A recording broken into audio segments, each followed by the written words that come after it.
Now bringing a global affairs analyst, Nweke, to help us put all of these into bird's eye view as it celebrates its 20th anniversary. Thank you very much indeed, Collins, for joining us.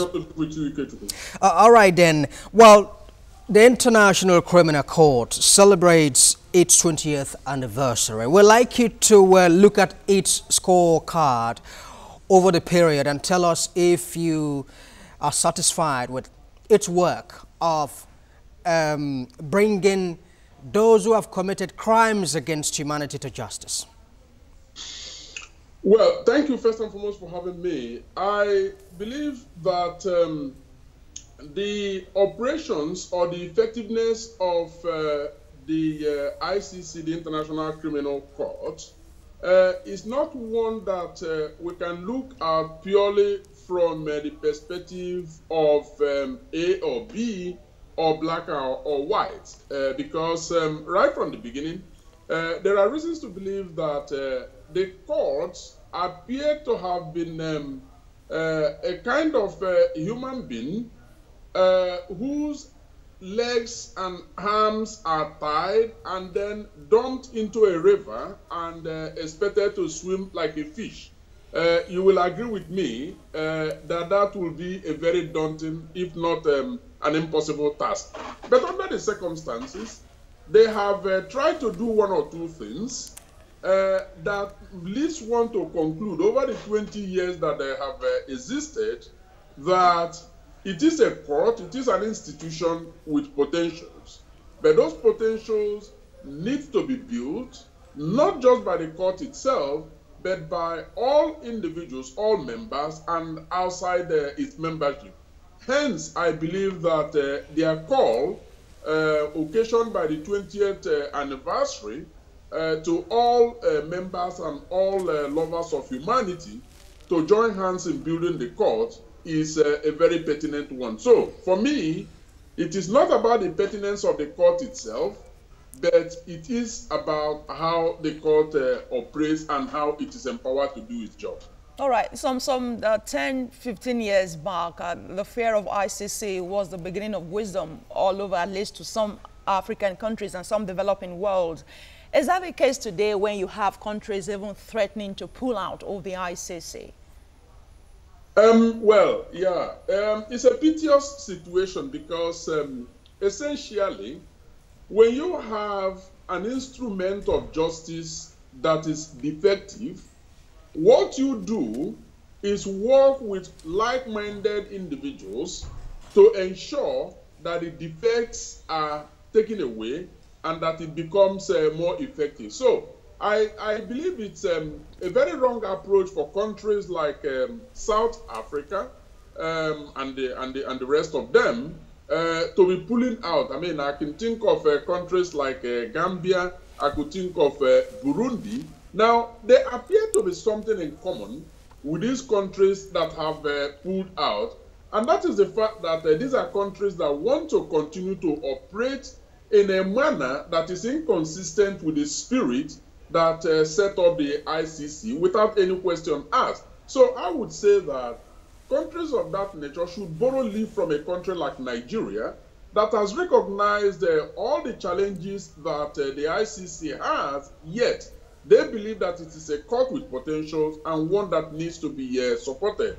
And if I may, let us also, look beyond the African continent. Yes, of course, the criticism is there that it is too heavy on Africa and the rest of the world. Yes, indeed, that's a very fair criticism. But United States, China, and the rest of the big powers outside Europe, because Europe has been doing well as far as the ICC is concerned, have not really been helping issues in the way that they have been non-cooperative with the ICC.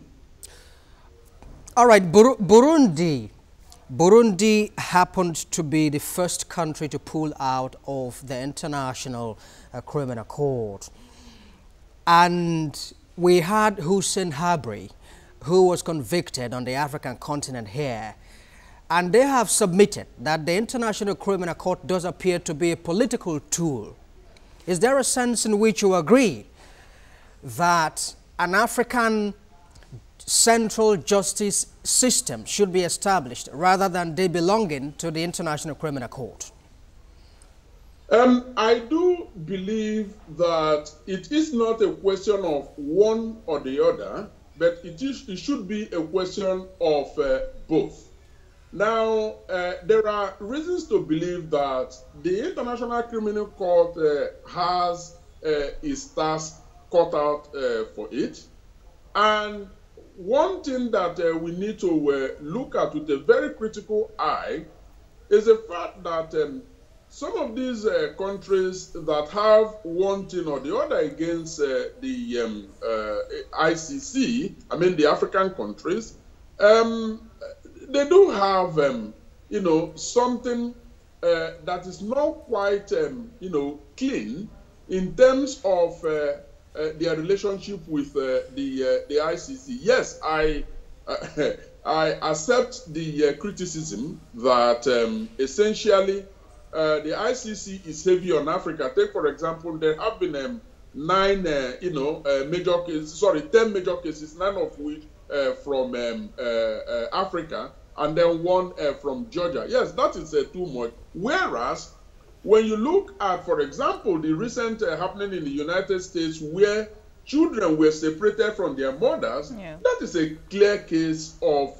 crime against humanity. So I believe that the operations of the ICC should be reformed such that when things happen, such as the one that happened in the United States under immigration law, where kids were separated from their mothers, those responsible for that should indeed be brought to the ICC. That, in some way, would help to begin to address the imbalance that a lot of people in the African continent feel about the ICC. Collins, just to corroborate what you're talking about, you remember that the United States pulled out of the Human Rights Council just not too long ago, citing that the council, of course, is hobnobbing with people who violate human rights at will. And that's that. But let's look at some objections that have been raised by some Nigerians in diaspora about our President Buhari, invited to the ICC and to deliver a lecture, a keynote address on corruption. Some people were wondering, is ICC losing its focus? Is it fighting corruption, or it's looking at crime against humanity, which some people have requested that the ICC should look into some issues going on in Nigeria as we speak? Yeah, I believe that the criticism of President Buhari, going to deliver a keynote speech at the ICC is rather misplaced. The reason I believe it's misplaced is that you cannot divorce corruption from human rights abuses, because there are cases where corruption has actually been responsible for the death of millions of people, where funds that are meant to be used in public infrastructure, public services, and human services were diverted into private hands. I cannot find a better definition of crimes against humanity when corruption takes place, in that way. So yes, I believe that the scope of the ICC should be expanded such that it includes such crimes, and so it is my contention that corruption should be part and parcel of what the ICC should be doing, and that makes the appearance of President Buhari at the ICC event a very, very important one.